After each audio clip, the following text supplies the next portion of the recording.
क्या है आध्यात्म? दर्शन, चिंतन धारा, विद्या या संस्कृति की परंपरागत विरासत। आध्यात्म दर्शन यानी जीवन का शाश्वत सत्य।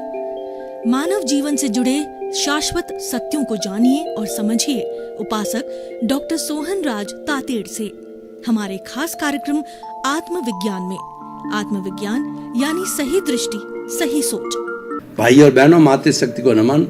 स्टूडियो में आपका हार्दिक स्वागत, अभिनंदन और सत्कार है। आत्मविज्ञान साइंस ऑफ द सोल कार्यक्रम के अंतर्गत हम आपको सही दृष्टि, सही सोच, राइट विजन, राइट थिंकिंग के तहत आपको वास्तव में कैसा व्यक्ति बनना चाहिए, आपको अच्छा व्यक्ति बनने के सूत्र देते हैं। हम आपको निर्णायक बात बताते हैं। हम आपको कुदरत का कानून, कुदरत की रचना और कुदरत के बारे में बताते हैं। हम आपको सनातन सत्य देते हैं, अल्टीमेट ट्रुथ देते हैं, आपको सार्वभौम सत्य बताते हैं, आपको दृष्टि विज्ञान देते हैं। ये सारा किस लिए करना चाहते हैं? हम आपको एक अच्छा इंसान बनाना चाहते हैं। तो आज का हमारा बहुत ही सुंदर विषय है, वो आपके सामने लेकर प्रस्तुत हो रहे हैं। आज का हमारा विषय है भाग्य और पुरुषार्थ। भाई और बहनों, बहुत ही सुंदर विषय है। भाग्य और पुरुषार्थ एक दूसरे के पूरक है और ये कॉम्प्लीमेंट्री है। भाग्य से पुरुषार्थ बनता है, पुरुषार्थ से भाग्य बनता है। पहले कारण होता है, फिर कार्य होता है। कई बार भाग्य कारण बनता है और पुरुषार्थ कार्य बनता है, और कई बार पुरुषार्थ कारण होता है तो भाग्य कार्य होता है। दोनों मिले जुले हैं और दोनों एक दूसरे को प्रभावित करते हैं, पर हमें दोनों को समझना, वास्तव में ये दोनों हैं अलग अलग है, दोनों एक नहीं है। ये एक दूसरे में बदलते जरूर है, लेकिन ये है अलग अलग है। तो हम सबसे पहले लेते हैं कि भाग्य क्या है। भाग्य का अर्थ होता है कि हमारा जो जीवन है, हमारा जो लाइफ स्पान है, हम जन्म से मृत्यु तक, हम नहीं हर एक प्राणी जन्म से मृत्यु तक, हम मनुष्य का एक मॉडल लेवें तो मनुष्य की अगर उम्र 60 वर्ष की है तो जन्म से 60 वर्ष के बीच के अंदर जो कुछ भी जीवन वो जिएगा, वह जीवन उसका भाग्य का जीवन कहलाएगा, क्योंकि वह जीवन पीछे से क्रिएट करके ले आता है। मैं आपको एक उदाहरण देना चाहता हूँ कि हमने कोई भी परीक्षा में बैठे और 3 घंटे का पेपर सॉल्व किया। उस विषय के 10 क्वेश्चन आए और पूरा 3 घंटे का समय हमारे पास है। हमने उस क्वेश्चन पेपर को 2 घंटे के अंदर सॉल्व कर दिया। फिर हमारे पास में 1 घंटा बचता है, तो हमने निर्णय लिया इसको वापस जो है चेक करूं, रीचेक करूं। तो रीचेक करते करते कोई भी गलत चीज़ है उसको हमने सही किया, कोई हटाया, कोई जोड़ा, और इस तरीके से 3 घंटे पूरे हो गए। और 3 घंटे पूरे होने के बाद जब घंटी बजी तो हमें हमारी जो है वो सॉल्व्ड कॉपी है, हमारी जो उत्तर पुस्तिका है, हमें इन्विजिलेटर एग्जामिनर को सौंपनी होती है, और हमने सौंप दी। तो सौंपने के पहले पहले आप स्वतंत्र थे।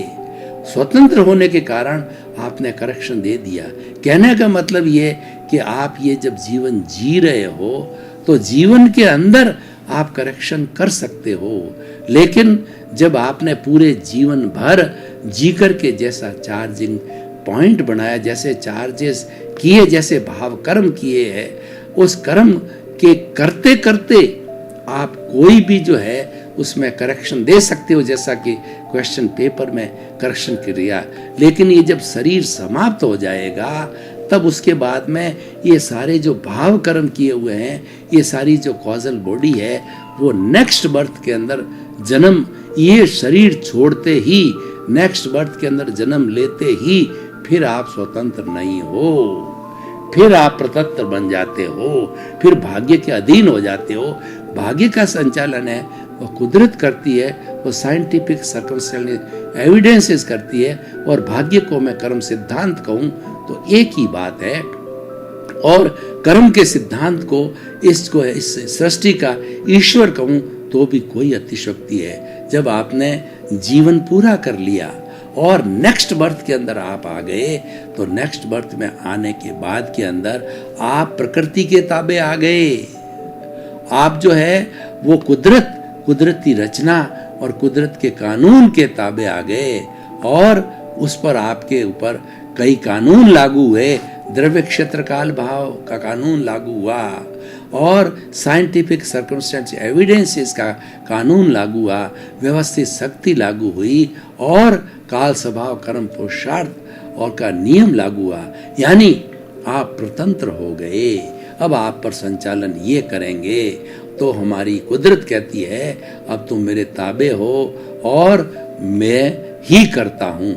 मैं जैसे आपको जिस तरीके से आपका, मैं करता का मतलब मैं डिक्टेटर नहीं हूँ, जिस तरीके पूर्व जन्म में भाव करके आए हो आप, कॉजल बॉडी करके, और इस जन्म के अंदर आपके द्रव्य कर्म बन गए हैं। जैसा जैसा उदय भाव आएगा, उदय भाव आने तक आपका उपादान है, फिर बाद में मेरी ड्यूटी चालू होती है कि मैं वैसे वैसे संजोग जुटा देती हूँ। उदय भाव आपका आ रहा है किसी से लड़ाई होने का, तो जिस पूर्व जन्म के अंदर आपने जिसके लड़ाई करके भाव कर्म बांधा था और ये द्रव्य कर्म है, अब लड़ाई का द्रव्य कर्म उदय में आ गया, तो जिससे पूर्व जन्म में लड़ाई हुई थी उस जीव को आपके सामने खड़ा कर देता हूँ।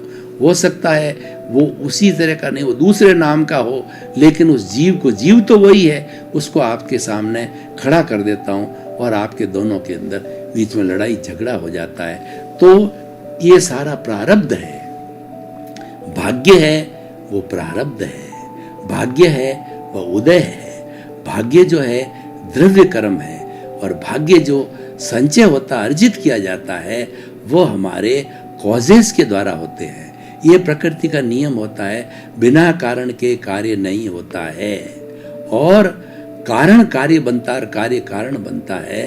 तो जैसे जैसे हम कॉज डालते जाएंगे, जैसे जैसे हम चार्जिंग करते जाएंगे, वैसे कर्म बीज पड़ते जाएंगे और सारे कॉजेज इकट्ठे होकर के वह कॉजल बॉडी, लिंग शरीर, कर्म शरीर, वह हमारा द्रव्य कर्म, मन वचन, वो हमारा मन वचन काया रूपी द्रव्य कर्म, और वह जो है ज्ञानावर्णीय, दर्शनावर्णीय, वेदनीय, मोहनीय, आयुष्य, नाम, गोत्र, अंतराय रूपी जो है वह द्रव्य कर्म उदय में आना चालू हो जाएगा और वो फिल्म जीवन भर तक चलती रहेगी।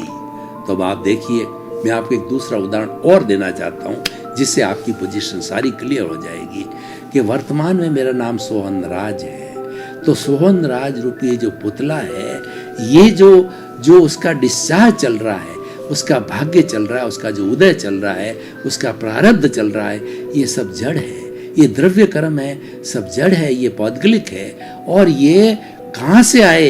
ये पूर्व जन्म के अंदर मोहन राज नाम का व्यक्ति था, उसने भाव कर्म किए और कॉज डाल करके कॉजल बॉडी बनाई। वह कॉजल बॉडी ने जन्म लिया सोहन राज के रूप के अंदर।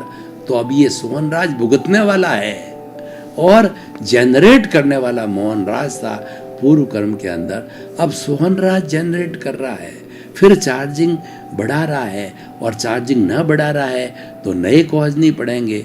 वो पूर्व जन्म के जितने भी जमे हुए कर्म हैं वो डिस्चार्ज होते रहेंगे। अगले जन्म में भी डिस्चार्ज हो गया, नया कॉज नहीं पड़ा, नया कॉजल बॉडी नहीं बढ़ा, परंतु कॉजल बॉडी अभी शून्य नहीं हुई है। डिस्चार्ज की अवस्था में तीसरे जन्म में जाकर के यशवंत राज हुआ। डिस्चार्ज हो या चार्ज कुछ भी हो, उसके अनुरूप नेक्स्ट बर्थ में डिस्चार्ज होता है। और इस बर्थ में चार्ज और डिस्चार्ज दोनों चलते, दोनों साथ चलते हैं। चार्ज और डिस्चार्ज हर जन्म में दोनों चार्ज चलते हैं।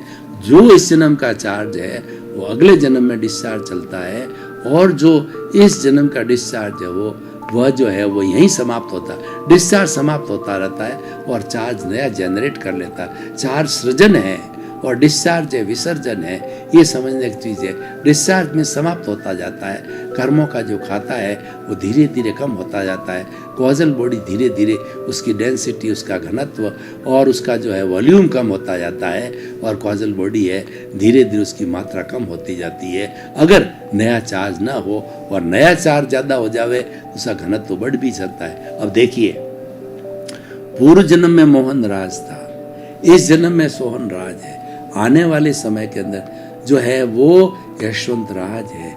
अब ये तीनों अलग अलग बॉडी है। एक जो है कर्म इकट्ठे करने वाला, दूसरा भुगतने वाला, और ये भुगत भी रहा है, इकट्ठे भी कर रहा है। हर जन्म में भुगतना इकट्ठना दोनों भी है, लेकिन तीनों जन्म के अंदर एक कॉमन थी, वही आत्मा। वही आत्मा तीनों के अंदर कॉमन थी, और उसकी हाजिरी से जो है ये भाव हुए। आत्मा की हाजिरी के बिना कुछ भी नहीं होती। आत्मा की हाजिरी के बिना ये जड़ शरीर होता है वो तो मुर्दा होता है। जब आत्मा की हाजिरी होती है तब इस जड़ शरीर के अंदर चेतना पैदा होती है, क्योंकि वो आत्मा चेतना देती है। ये आत्मा मिश्रण, ये शरीर मिश्रण है, इसके अंदर आत्मा और शरीर दोनों मौजूद है। और इसीलिए हमेशा मानना चाहिए कि सोहन राज मेरा पड़ोसी है। हम दोनों अलग अलग हैं, अलग अलग रहते हैं। मैं तो जो ये भ्रकुटियों के बीच के अंदर जो हमारा पिनियल ग्रंथि है, हमारा आज्ञा चक्र है, हमारा दर्शन केंद्र है, वहाँ पे निवास करती हूँ, और मैं तो अशरीरी हूँ। और मेरी जो है, जब मैं ज्ञान दे देती हूँ शरीर को, तो ज्ञान लेने के बाद में मेरी प्रज्ञा प्रतिनिधि हाजिर होती है और वह प्रतिष्ठा करवाती है प्रतिष्ठित आत्मा से। सब काम प्रतिष्ठा से होता है, मन वचन काया सारा प्रतिष्ठा से चलता है, प्रतिष्ठित आत्मा से होता है। और प्रतिष्ठित आत्मा जड़ होती है। एक का संचालन प्रज्ञा से होता है, दूसरा का संचालन अज्ञा से होता है। अज्ञा चार्जिंग करवाती है और प्रज्ञा होती है वह उसके ऊपर कंट्रोल करती है। और प्रज्ञा अगर हाजिर रहती है हर क्षण तो केवल डिस्चार्ज चलता है, और अज्ञा जब हाजिर होती है तो चार्ज और डिस्चार्ज दोनों चलता है। इसीलिए हमें प्रज्ञा के जगत में रहना चाहिए। प्रज्ञा का जगत है वो हमारा ज्ञाता दृष्टा भाव है, हमारे स्वभाव में रमण करना प्रज्ञा है। मैं शुद्ध आत्मा हूँ, मैं ज्ञाता हूँ, मैं दृष्टा हूँ, मैं जानने वाला हूँ, मैं देखने वाला हूँ, मैं अनंत ज्ञान वाला हूँ, अनंत दर्शन वाला हूँ, अनंत शक्ति वाला हूँ, अनंत सुख का धाम हूँ। ये सब प्रज्ञा जो है प्रतिष्ठित आत्मा से करा रही है। तो इस तरीके से चार्ज डिस्चार्ज बनता रहता है। ये सब कुछ होता है आत्मा की हाजिरी से होता है। तो हमारा जो भाग्य है वो आत्मा की हाजिरी से बनता है। वो पुरुषार्थ क्या है? अब जो मुख्य बात समझने की है, पुरुषार्थ क्या है? पुरुषार्थ राग द्वेष को कम करना है, पुरुषार्थ कॉजल बॉडी को घटाना है, पुरुषार्थ है मुक्ति में जाना है, और पुरुषार्थ है स्वभाव में रमण करना, चेतना के साथ में रमण करना, और चेतना को छोड़ करके शेष सारा दुनिया के अंदर अचेतन है, जड़ है, निर्जीव है। क्योंकि ये संसार के अंदर दो ही तत्व है, जड़ और चेतन। ये शरीर जड़ और चेतन का मिश्रण है, तीसरा तत्व होता ही नहीं है। तो जो हमारा भाग्य है, जो हमारा पुण्योदय है, वह पुण्य और पाप से संचालित होता है, वह पूर्वकृत कर्मों के द्वारा होता है, और वह हमारा भाग्य है, वह जड़ है। लेकिन मेरा पुरुषार्थ है वो चेतन है। पुरुषार्थ में रमण करना, ये जो है पुरुषार्थ है, वो स्वरमण करना, स्वभाव में रमण करना पुरुषार्थ है। तो भाई और बहनों, अब देखिए हम भाग्योदय क्या होता है और भाग्योदय कैसे होता है, हम आपको बताते हैं। देखिए, भाग्योदय दो तरह का होता है, एक तो पुण्योदय का और ये पापोदय का। ये सब जड़ है, एक आत्मा को छोड़ करके सब जड़। आत्मा देखिए, आत्मा की क्वालिटी कैसी है कि वो सच्चिदानंद है, सत्य चित्त और आनंद है। सत्य का मतलब अविनाशी। जो हमारी आत्मा है वो अविनाशी है, वो ज्ञान दर्शन वाली है, और आनंद उसका लक्षण है, हर क्षण आनंद में रहती है। वो अमूर्त है, वो टंकोत्कीर्ण है, वो अव्याबाद है, उसके पास अनंत ज्ञान है, उसके पास अनंत दर्शन है, अनंत शक्ति है और अनंत सुख का धाम है। लेकिन दिखती नहीं, लेकिन उसकी प्रेजेंस बिना कुछ होता भी नहीं। बोलता कौन है? ये शरीर बोल रहा है, बुलाने वाली आत्मा है। अगर आत्मा निकल जाती है, हंसा उड़ जाता है, तो ये राम नाम सत्य होता है। उठाओ उठाओ उठाओ, और इस जड़ शरीर को जला दिया जाता है।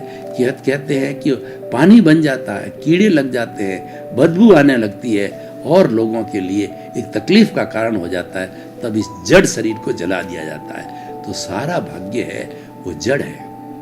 देखिए, जब पुण्योदय होता है तो हमें बंगला, घर, अच्छी पत्नी, अच्छे बेटे, धन संपत्ति, सुख सुविधाएं, अच्छी पोस्ट मिलती है, और जो उसके साथ साथ जो है हमें सब तरह का जो है 8 कर्म का नाम मिलता है, पद मिलता है, प्रतिष्ठा मिलती है। ये सारा पूर्वकृत कर्मों के कारण होता है, और ये व्यक्ति जन्म से मृत्यु तक भोगता ही जाता है। ये पूरी एक फिल्म है, ये 60 वर्ष की जैसे 3 घंटे की फिल्म होती है। बहुत अच्छी तरह से मैं आपको समझा सकता हूँ। आप कभी थिएटर के अंदर जाते हैं तो थिएटर के अंदर जो फिल्म चालक होता है वो क्या करता है, वो कोई नया क्रिएशन नहीं करता है। जो 3 घंटे 2.5 घंटे की फिल्म होती है उसको मात्र ऑन करता है, वो चलती रहती है। फिल्म में क्या वो जड़ है। उस फिल्म के अंदर क्या होता है, फिल्म में हीरो होता है, जैसा उसकी शूटिंग होती है, हीरो होता है, हीरोइन होता है, विलेन होता है, और वह जो है हीरो हीरोइन से प्यार करता है, प्रेम करता है। विलेन बीच में आ जाता है, हीरोइन को उठा के ले जाता है, तो उसका मुकाबला करता है हीरो, उसे लड़ता है, झगड़ा है, दो जो है वो समुदाय बन जाते हैं, लड़ाई के, हिंसा होती है, और ऐसे ऐसे भावुक जो है सीन आ जाते हैं। अगर हम उसमें तन्मयाकार हो जाएं, वो जड़ में, उस फिल्म में तन्मयाकार हो जाते हैं। कुछ लोग होते भी हैं और इतने भावुक हो जाते हैं, रोने लग जाते। अरे भैया वो तो जड़ है, वो वास्तव का हीरो हीरोइन नहीं है, वो तो प्ले कर चुके और वो भी रोल अदा किया, उन्होंने नाटक किया है। वो असली रूप में प्रेम प्रेमी नहीं है, असली रूप में विलियन नहीं है, वो तो नाटक करने वाले, वो भी असली नहीं है। और ये तो जड़ है, ये तो असली हो ही नहीं सकती। लेकिन फिर भी हम भावुक हो जाते हैं क्योंकि तन्मयाकार हो जाते हैं, क्योंकि हम जुड़ जाते हैं, राग द्वेष पैदा हो जाता है और हम नए भाव डालने लग जाते हैं। अब देखिए, फिल्म है वो तो जड़ है, और हम बालकोनी में बैठे बैठे देख रहे हैं तो हम चेतन हैं। देखने वाला अलग है, फिल्म अलग है। फिल्म तो जड़ है और देखने वाला चेतन है। ठीक उसी तरह से आप चिंतन करो कि ये सोहन राज रूपी पुतला, इसके मन वचन काया क्या कर रहे हैं। ये खा रहा है, ये पी रहा है, ये प्रवचन दे रहा है, ये किताबें लिख रहा है, ये बोल रहा है, ये वार्तालाप कर रहा है, ये किसी का पति है, किसी का पत्नी है। ये सारी जड़ क्रियाएं, ये जो चल रही है उसको देखते रहो, उस पर कोई प्रतिक्रिया मत करो, उसके अभिप्राय मत दो और ओपिनियन मत दो, क्योंकि ये तो कर्मों के अधीन है, ये तो भाग्य के अधीन है, ये तो व्यवस्थित सकित के अधीन है, और इसको कोई ये तो प्रतंत्र है, इसको कोई स्वतंत्रता नहीं है। ये तो पूर्व जन्म से लेकर के इसको सांस लेने की भी स्वतंत्रता नहीं है।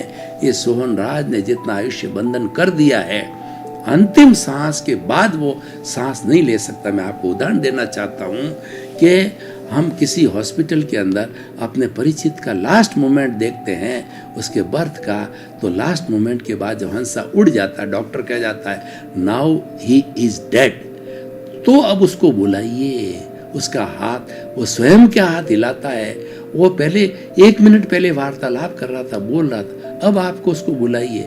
नहीं बोल सकता, जड़ अलग हो गया, चेतन ने दूसरी जगह जाके जन्म ले लिया है। तो इसीलिए ये जड़ और चेतन अलग है।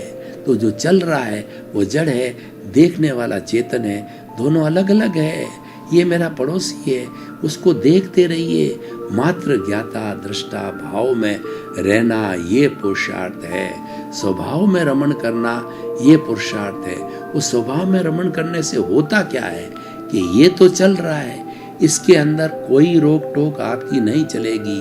आप टांग अड़ाओगे तो आपकी टांग टूटेगी, मतलब आप ओपिनियन दोगे, आप अभिप्राय दोगे, आप जो है कोई तरह का भाव मिलाओगे तो नए कर्म बीज बढ़ेंगे, नए कॉज बढ़ेंगे, और कॉजल बॉडी जो भीतर है वह और स्ट्रेंथन होती जाएगी अगले जन्म के अंदर। और अगर कॉज नहीं डालते हो, आप मध्यस्थ रहे, आप न्यूट्रल रहे, आप ज्ञाता दृष्टा भाव के अंदर रहे, आप संभाव में रहे, इस फाइल का संभाव पूरा निपटारा करते रहे, तो आपने पुरुषार्थ किया है। तो मैं क्या कहना चाहता हूँ आपसे भाई और बहनों, ये अब मैं एपिसोड जो है वो आज ऑडियंस के सामने खुला करता हूँ। ऑडियंस के सामने एपिसोड को खुला करने का अर्थ ये होता है, ओपन टू ऑडियंस का अर्थ ये होता है कि ये व्यक्ति को क्या देगा, ये समाज को क्या देगा एपिसोड, ये विश्व को क्या देगा। तो मैं आपको बताना चाहता हूँ, विश्व को एक सार्वभौम सिद्धांत देगा जो मनुष्य मात्र पे लागू है। अगर मैं और गहरा जाऊं तो ये प्राणी मात्र पे लागू है, ये पूरे ब्रह्मांड का सूत्र है, ये पूरे जगत का सूत्र है, ये कुदरत का सूत्र है। ये कुदरत, कुदरत की रचना और कुदरत के कानून से संचालित होता है। और ये सनातन सत्य है, ये भूत भविष्य वर्तमान सब पे लागू होता है, पूरी सृष्टि पे, ब्रह्मांड पे, कॉस्मॉस पे, कुदरत पे लागू होता है। और ये जो अल्टीमेट ट्रुथ है, ये सार्वभौम सत्य है, इसको आप जानोगे, आपको प्राप्ति क्या होगी? आपको शाश्वत सुख की प्राप्ति होगी। और उस शाश्वत सुख के लिए ही हम सारा पुरुषार्थ कर रहे हैं। हमारी भारतीय संस्कृति ने लाइफ स्टाइल बनाई है, उसको 4 भागों में बोला है कि बताया है काम, अर्थ, धर्म और मोक्ष। काम और अर्थ है हमारे ये भौतिक जगत चलाते हैं, और भीतरी जगत का संचालन करने वाला धर्म है, वह एक ब्रिज है। ये जो हमारा जो 2 तटों के बीच में जीवन चल रहा है, उसके ऊपर ब्रिज है, वो धर्म का ब्रिज है। उसके ऊपर आकर के, धर्म के ब्रिज के ऊपर चल करके हम पुरुषार्थ करें, हम स्वभाव में रमण करें, हमारे अस्तित्व को जानें, हम ये प्रश्न करें अस्तित्व क्या है, पहले ये जानकारी करो कि मैं कौन हूँ, तो भीतर से आपको जवाब मिलेगा, आपको पुरुषार्थ का जवाब मिलेगा कि तुम शुद्ध आत्मा हो। इसके अंदर रमण करो, इसके स्वभाव में रहो, इसके गुणों की जानकारी करो, 24 आवर्स इसमें रमण करो, क्योंकि उसमें आप स्वतंत्र हो। आप कुछ भी इसमें कमी बेसी कर सकते हो, लेकिन जो भाग्य के साथ चल रहा है, जो जड़ के साथ चल रहा है, वो उसमें परतंत्र हो। प्रतंत्र आप कैदी हो उसके अंदर क्यों टांग अड़ाते हो? वो तो जितनी कैद आपकी समय आने पर ही आपको मुक्त किया जाएगा, उसके पहले आप मुक्त नहीं हो सकते। लेकिन कैद में बैठे बैठे आप राम स्मरण कर सकते हो, मैं शुद्ध आत्मा हूँ, मैं शुद्ध आत्मा हूँ। ये प्रभु भक्ति है, ये राम का नाम है, ये महावीर का नाम है, ये कृष्ण का नाम है, ये 33 करोड़ देवी देवताओं का नाम है। भाई और बहनों, आपका बहुत बहुत धन्यवाद। आप हमारा आत्मविज्ञान कार्यक्रम देखते रहिए। आत्मविज्ञान कार्यक्रम आप में पुरुषार्थ जागृत करता है, आप में विवेक जागृत करता है, और आपकी प्रज्ञा को जागृत करता है, आपको अच्छा इंसान बनाता है। तो इसी क्रम में आपका जीवन आनंदमय हो, मंगलमय हो। आपके प्रति बहुत बहुत शुभ। आत्मविज्ञान में आत्मविज्ञान यानी सही दृष्टि, सही सोच।